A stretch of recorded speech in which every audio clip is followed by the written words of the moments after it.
മക്കളെ എല്ലാവർക്കും മാഷൻ ടീച്ചറിന്റെ മറ്റൊരു പുതിയ വീഡിയോയിലോട്ട് ഒരിക്കൽ കൂടി സ്വാഗതം. അപ്പൊ ഇന്ന് 2ാം ക്ലാസ്സിലെ കൂട്ടുകാർക്ക് ഇന്റഗ്രേഷൻ ഡേ 2 ഉദ്ഗ്രഥനം 2ാം ദിവസമായിരുന്നു പരീക്ഷ ഉണ്ടായിരുന്നത്. അപ്പൊ ടീച്ചർക്ക് ഇന്നത്തെ ക്വസ്റ്റ്യൻ പേപ്പർ കണ്ടപ്പോൾ ഒത്തിരി സന്തോഷമായിട്ടോ. കാര്യം എന്താണ്, ടീച്ചർ ഇന്നലെ പഠിക്കാനായിട്ട് പറഞ്ഞിട്ടുള്ള ഒരുപാട് കാര്യങ്ങൾ ഇന്നത്തെ ക്വസ്റ്റ്യൻ പേപ്പറിൽ നിങ്ങൾക്ക് ഉണ്ടായിരുന്നു അല്ലേ. അപ്പൊ നമ്മുടെ വീഡിയോ കണ്ടിട്ടുള്ള മക്കളാണെങ്കിൽ ഇന്ന് നല്ല രീതിയിൽ തന്നെ എക്സാം ഒക്കെ എഴുതിയിട്ട് നിങ്ങൾക്ക് ഫുൾ മാർക്ക് കിട്ടൂലേ. അപ്പൊ അങ്ങനെയുള്ള കൂട്ടുകാരുണ്ടെങ്കിൽ ആ കാര്യം നമ്മുടെ കമന്റ് ബോക്സിൽ പറയാം കേട്ടോ. ഓക്കെ മക്കളെ, ഇനി നമുക്ക് അടുത്ത ദിവസത്തെ എക്സാം ഏതാണ്? ഇന്റഗ്രേഷൻ ഡേ 3 ആണ് അല്ലെ. ഉദ്ഗ്രഥനം 3ാം ദിവസമാണ് പരീക്ഷ വരുന്നത്. അപ്പൊ നമുക്ക് അതിലോട്ട് വേണ്ടിയിട്ടുള്ള കുറച്ച് കാര്യങ്ങൾ കൂടി പഠിച്ചാലോ? ഓക്കെ മക്കളെ, അപ്പൊ നമ്മുടെ വീഡിയോയിലോട്ട് പോകുന്നതിന് മുന്നേ ആയിട്ട് നമ്മുടെ ചാനൽ ആദ്യമായിട്ട് കാണുന്ന മക്കളുണ്ടെങ്കിൽ ചാനൽ സബ്സ്ക്രൈബ് ചെയ്യാനും അതോടൊപ്പം തന്നെ വീഡിയോ മക്കൾക്ക് യൂസ്ഫുൾ ആയിട്ട് തോന്നുകയാണെങ്കിൽ നിങ്ങളുടെ ക്ലാസ്സിലൊക്കെ പഠിക്കുന്ന മറ്റു കൂട്ടുകാർ കൂടി ഒന്ന് ഷെയർ ചെയ്ത് കൊടുക്കുക കേട്ടോ. ഓക്കെ മക്കളെ, അപ്പൊ നമ്മളിപ്പം വീട് പണിയിലൂടെയാണ് നമ്മുടെ പരീക്ഷ കടന്നു പോകുന്നത് അല്ലേ. വീട് നിർമ്മിക്കാൻ ആവശ്യമായിട്ടുള്ള സാധനങ്ങൾ മേടിച്ചു, അതുപോലെ തന്നെ വീടുണ്ടാക്കിയിട്ടുള്ള അതിന്റെ ജാമിതീയ രൂപങ്ങളും അവയുടെ എണ്ണങ്ങളും നമ്മൾ എഴുതിയിട്ടുണ്ടായിരുന്നു. അതുപോലെ തന്നെ ഗൃഹപ്രവേശത്തിന്റെ ഡേറ്റ് നമ്മൾ കണ്ടുപിടിച്ചു, അതിന് വേണ്ടിയിട്ട് ക്ഷണക്കഥ നമ്മൾ തയ്യാറാക്കിയില്ലേ. ഓക്കെ, ഇനി നമുക്ക് അടുത്ത ദിവസം വരാനായിട്ട് സാധ്യതയുള്ളത് എന്താന്ന് വെച്ചാൽ, നമ്മുടെ വീട്ടിൽ ഒരുപാട് മുറികളുണ്ടല്ലോ, വ്യത്യസ്ത തരം മുറികളുണ്ട് അല്ലേ. കൂട്ടുകാർക്ക് അറിയാലോ അവയുടെ പേരുകളൊക്കെ. അടുക്കള, കിടപ്പുമുറി എന്നൊക്കെ പറഞ്ഞിട്ട് ഒരുപാട് മുറികളുണ്ട് അല്ലേ.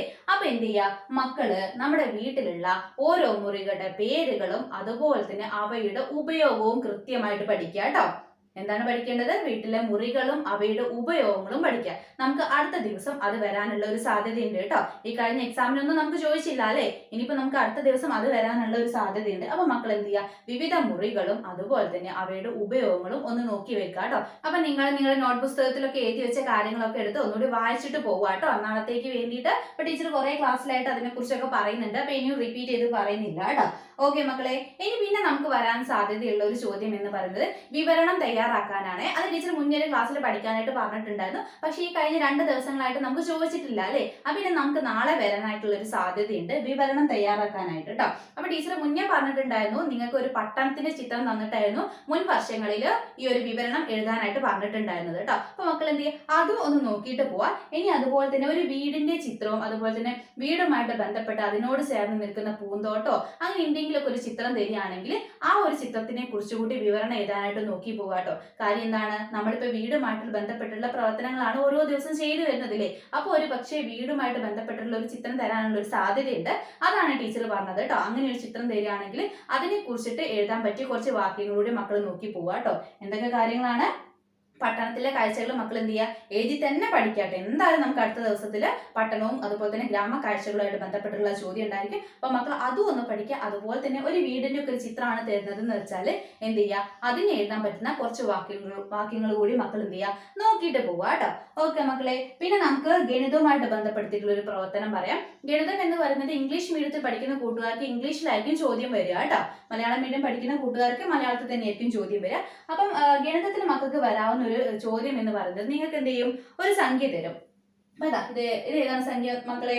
32. അപ്പൊ ഈ ഒരു സംഖ്യയെ വ്യത്യസ്ത രീതിയിൽ എഴുതാനായിട്ട് പറയൂ കേട്ടോ. ടീച്ചർ ഒരുപാട് ക്ലാസ്സിൽ ഈ ഒരു മോഡൽ ക്വസ്റ്റ്യൻസ് പറഞ്ഞതാണ് അല്ലേ. 32നെ എങ്ങനെ നമുക്ക് എഴുതാം? എങ്ങനെ എഴുതാം മക്കളെ? എത്ര ഒന്നുകൾ ചേർന്നതാണ് 32 എന്ന് പറയുന്നത്? 32 ഒന്നുകളാണ് എന്തെന്ന് പറയുന്നത്? 32 എന്ന് പറയുന്നത് അല്ലേ. അതുപോലെ തന്നെ എത്ര പത്തുകളും എത്ര ഒന്നുകളും ചേർന്നതാണ് നമുക്ക് എഴുതാം. എത്ര പത്തുകളാണ്? 3 10. അതുപോലെ തന്നെ 2 ഒന്നും ചേർന്നാൽ എത്രയാണ് മക്കളെ? 32 ആണ് അല്ലേ. അങ്ങനെ ഒരു രീതിയിൽ എഴുതാം. പിന്നെ അതുപോലെ തന്നെ 30 + 2 എഴുതിക്കൂടെ? ഇങ്ങനെ എഴുതിയാൽ എത്രയാണ് മക്കളെ? 32 ആണ് അല്ലേ. അതുപോലെ തന്നെ നമുക്ക് 2 10. 2 10 എന്ന് പറഞ്ഞാൽ എത്ര മക്കളെ സംഖ്യ? 20 ആയില്ലേ. 2 10ഉം 12 1ഉം എത്രയാണ് മക്കളെ സംഖ്യ വരിക? 32 ആണ് വരിക അല്ലെ. ഇതേ രീതിയിൽ ഏതെങ്കിലും ഒരു സംഖ്യ തന്നിട്ട് അതിനെ വ്യത്യസ്ത രീതിയിൽ എഴുതാനായിട്ട് പറയും കേട്ടോ. അപ്പൊ മക്കൾ എന്ത് ചെയ്യുക, ആ കാര്യം ഒന്ന് നോക്കിയിട്ട് പോവാ. ഒരു സംഖ്യ തരികയാണെങ്കിൽ എത്ര പത്തുകളും എത്ര ഒന്നുകളും ചേർന്നാലാണ് ആ സംഖ്യ, അല്ലെങ്കിൽ ഏതൊക്കെ സംഖ്യകൾ തമ്മിൽ കൂട്ടിയാലാണ് സംഖ്യ കിട്ടുക, ഏത് സംഖ്യയിൽ നിന്ന് എത്ര കുറച്ചാലാണ് ഈ ഒരു സംഖ്യ കിട്ടുക എന്നുള്ള കാര്യമൊക്കെ എന്ത് ചെയ്യുക, മക്കളൊന്ന് നോക്കിയിട്ട് പോവാ കേട്ടോ. ഇനി ഇവിടെ വേണമെങ്കിൽ നമുക്ക് കുറയ്ക്കുന്ന ക്രിയയായിട്ട് ചെയ്യാം അല്ലെ. എത്ര കുറയ്ക്കണം? 35ൽ നിന്ന് 3 കുറയ്ക്കുകയാണെങ്കിൽ നമുക്ക് എത്ര കിട്ടും മക്കളെ?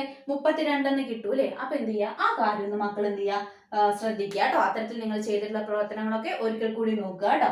ഓക്കെ. പിന്നെ മക്കൾക്ക് വരുന്ന മറ്റൊരു കാര്യം എന്ന് പറയുന്നത് പൊതുസ്ഥാപനം അതുപോലെ തന്നെ പൊതു ഇടങ്ങളാണ്. ടീച്ചർ മുന്നേ ക്ലാസ്സിൽ പഠിക്കാനായിട്ട് പറഞ്ഞിട്ടുണ്ടായിരുന്നു അല്ലേ? അപ്പൊ ടീച്ചറുടെ മുന്നത്തെ വീഡിയോ കണ്ട കൂട്ടുകാരൊക്കെ ഉണ്ടെങ്കിൽ ഓൾറെഡി പഠിച്ചു കഴിഞ്ഞിട്ടുള്ള കാര്യമായിരിക്കും പൊതുസ്ഥാപനങ്ങളും അതുപോലെ തന്നെ പൊതു ഇടങ്ങളും. നമുക്ക് ഇത്രയും ദിവസം ചോദിച്ചിട്ടില്ല അല്ലേ? അതുകൊണ്ട് തന്നെ നമുക്ക് നാളെ ചോദിക്കാനുള്ള ഒരു സാധ്യതയുണ്ട് കേട്ടോ.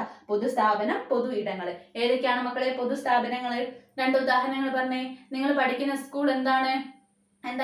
ഒരു പൊതുസ്ഥാപനമാണ് അല്ലെ? പിന്നെ മറ്റൊരു പൊതുസ്ഥാപനം ഏതാണ്? പോലീസ് സ്റ്റേഷൻ എന്താണ്? ഒരു പൊതുസ്ഥാപനമാണ് അല്ലെ? പൊതു ഇടങ്ങൾ എന്ന് പറഞ്ഞാൽ അതിൽ ഏതൊക്കെ ഉൾപ്പെടും മക്കളെ?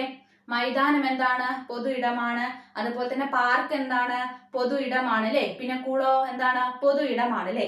ഇതുപോലെ പൊതുസ്ഥാപനങ്ങളുടെയും പൊതു ഇടങ്ങളുടെയും പേരുകൾ എന്ത് ചെയ്യുക? ഇനിയും പഠിക്കാത്ത മക്കളുണ്ടെങ്കിൽ എന്ത് ചെയ്യുക? അതൊന്ന് നോക്കിയിട്ട് പോവാ കേട്ടോ.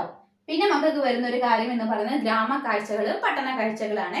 അതും ടീച്ചർ കുറേ ദിവസമായി പഠിക്കാനായിട്ട് പറയുന്നു. അപ്പൊ എല്ലാ മക്കളും പഠിച്ചിട്ടുണ്ടായിരിക്കും. ഇനി ആരെങ്കിലും പഠിക്കാത്തവരായിട്ടുണ്ടെങ്കിൽ എന്ത് ചെയ്യുക? പെട്ടെന്ന് തന്നെ ഇരുന്ന് പഠിക്കുക കേട്ടോ. അതെങ്ങനെയാ മക്കൾക്ക് ചോദ്യം വരാന്ന് വെച്ചാൽ കുറേ കാഴ്ചകൾ നിങ്ങൾക്ക് തരും. ഇപ്പൊ തിക്കും തിരക്കും നിറഞ്ഞ റോഡ്, അതുപോലെ തന്നെ കൂറ്റൻ കെട്ടിടങ്ങള്, തെങ്ങിൻ തോപ്പുകൾ എന്നൊക്കെ പറഞ്ഞിട്ട് ഒരുപാട് കാഴ്ചകൾ തരും. എന്നിട്ട് അതിൽ ഗ്രാമത്തിലെ കാഴ്ചകൾ ഏതൊക്കെയാണ്, പട്ടണത്തിലെ കാഴ്ചകൾ ഏതൊക്കെയാന്നുള്ളത് തിരഞ്ഞെടുത്ത് എഴുതാനായിട്ട് പറയും കേട്ടോ. ചിലപ്പോൾ നിങ്ങൾക്ക് ഇത്രയും പ്രസ്താവനകൾ പോലെ തന്നിട്ട് അതിലിപ്പം ഗ്രാമ കാഴ്ചകൾ ഏതൊക്കെയാന്ന് കണ്ടെത്തിയിട്ട് അതിന് നേരെ ശരിയിടാനോ അല്ലെങ്കിൽ പട്ടണ കാഴ്ചകൾ ഏതൊക്കെയാന്ന് കണ്ടെത്തിയിട്ട് അതിന് നേരെ ശരിയിടാനോ ഒക്കെ ആയിരിക്കും പറയാ. എങ്ങനെയായാലും മക്കൾ എന്ത് പഠിച്ചാൽ മതി?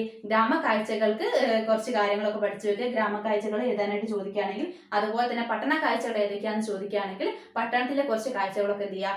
മക്കളൊന്ന് നോക്കി വെക്കുക കേട്ടോ. അതും നമുക്ക് ഷുവർ ക്വസ്റ്റ്യൻ ആണ്. നമുക്ക് നാളത്തോടു കൂടി എക്സാം അവസാനിക്കുന്നത് കൊണ്ട് തന്നെ ഈ ഒരു ചോദ്യം വരാനുള്ള ഒരു സാധ്യതയുണ്ട് കേട്ടോ.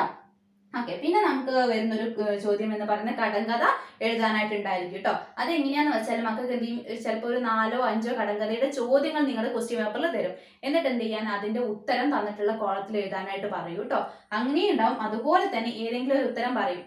എന്നിട്ട് ആ ഒരു ഉത്തരം വരുന്ന കടങ്കഥ മക്കളടുത്ത് സ്വയം എഴുതാനായിട്ടും പറയൂ കേട്ടോ. മുന്നേ ഒരു പ്രാവശ്യം നമുക്ക് പാമ്പ് ഉത്തരമായിട്ട് വരുന്ന കടങ്കഥ എഴുതാനായിട്ട് പറഞ്ഞിട്ടുണ്ടായിരുന്നു. അതുപോലെ തന്നെ ആകാശം ഉത്തരമായിട്ട് വരാനായിട്ടുള്ള കടങ്കഥയും സൈക്കിൾ ഉത്തരമായിട്ട് വരുന്ന കടങ്കഥകളൊക്കെ എഴുതാനായിട്ട് പറഞ്ഞിട്ടുണ്ടായിരുന്നു കേട്ടോ. അപ്പൊ മക്കൾ എന്ത് ചെയ്യാം? നിങ്ങളുടെ പാഠഭാഗത്തുള്ള കടങ്കഥകളൊക്കെ ഒന്ന് നന്നായിട്ട് വായിച്ചിട്ട് പോവുക. അതോടൊപ്പം തന്നെ നിങ്ങൾക്ക് വേറെ എവിടെയെങ്കിലുമൊക്കെ കിട്ടുകയാണെങ്കിൽ നിങ്ങളുടെ പാരന്റ്സിന്റെ അടുത്ത് നിന്നൊക്കെ ചോദിച്ചിട്ട് എന്ത് ചെയ്യുക? കടങ്കഥകളൊക്കെ നോക്കിയിട്ട് പോവുക കേട്ടോ. ഓക്കെ മക്കളെ. അപ്പൊ ഇത്രയും കാര്യങ്ങളൊക്കെയാണ് മക്കൾക്ക് നാളത്തെ പരീക്ഷയ്ക്ക് വരാനുള്ള സാധ്യതയുള്ളത് കേട്ടോ. എന്തൊക്കെയാണ്? വീട്ടിലെ മുറികളും അവയുടെ ഉപയോഗങ്ങളും നോക്കുക. പിന്നെ ഏതെങ്കിലും ഒരു ചിത്രം തന്നിട്ട് അതിനെക്കുറിച്ച് വിവരണം എഴുതാനായിട്ട് പറയും. അപ്പൊ ഒരു വീടിന്റെ ചിത്രം, ഒരു പട്ടണത്തിന്റെ ചിത്രത്തെ കുറിച്ചൊക്കെ മക്കൾ എന്ത് ചെയ്യുക? ഒന്ന് നോക്കിയിട്ട് പോവാ.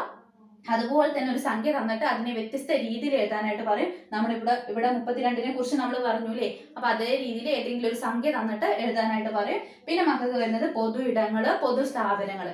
അപ്പൊ അവയുടെ പേരുകൾ പഠിച്ചിട്ട് പോവാട്ടോ. അത് ചിലപ്പോൾ മക്കൾക്ക് ചിത്രങ്ങൾ തരും. മുന്നൊരു പ്രാവശ്യം അങ്ങനെയായിരുന്നു. ചിത്രം തന്നിട്ട് അത് ഏത് പൊതുസ്ഥാപനമാണോ പൊതു ഇടമാണോ ആണെങ്കിൽ അവയുടെ പേര് ഐഡന്റിഫൈ ചെയ്തിട്ട് എഴുതാനായിട്ട് പറഞ്ഞിട്ടുണ്ടായിരുന്നു. അപ്പൊ അവയുടെ പേരുകളൊക്കെ എഴുതാൻ കൂടി പഠിച്ചിട്ട് പോവാട്ടോ. പിന്നെ വരുന്നത് ഗ്രാമ കാഴ്ചകൾ, അതുപോലെ തന്നെ പട്ടണ കാഴ്ചകള്, അതുപോലെ തന്നെ കടങ്കഥ. ഇത്രയും കാര്യങ്ങളാണ് മക്കൾ അടുത്ത ദിവസത്തെ എക്സാമിന് വേണ്ടിയിട്ട് പഠിക്കേണ്ടത് കേട്ടോ. ഓക്കെ മക്കളെ. അപ്പൊ ഇത്രയും കാര്യങ്ങളൊക്കെ ടീച്ചർക്ക് പറയാനായിട്ടുള്ളൂ. എല്ലാവരും എന്ത് ചെയ്യുക? ഇനി പെട്ടെന്ന് പോയിട്ട് ടീച്ചർ പറഞ്ഞിട്ടുള്ള കാര്യങ്ങളൊക്കെ വേഗം പഠിക്കുക കേട്ടോ. ഓക്കെ മക്കളെ. അപ്പൊ ഇന്നത്തെ വീഡിയോ യൂസ്ഫുൾ ആയിട്ടുണ്ടെന്ന് വിചാരിക്കുകയാണ്. ഉണ്ടെങ്കിൽ ആ കാര്യം ഒന്ന് നമ്മുടെ കമന്റ് ബോക്സിൽ പറയാം കേട്ടോ. മറ്റൊരു പുതിയ വീഡിയോയുമായിട്ട് നമുക്ക് വീണ്ടും കാണാം.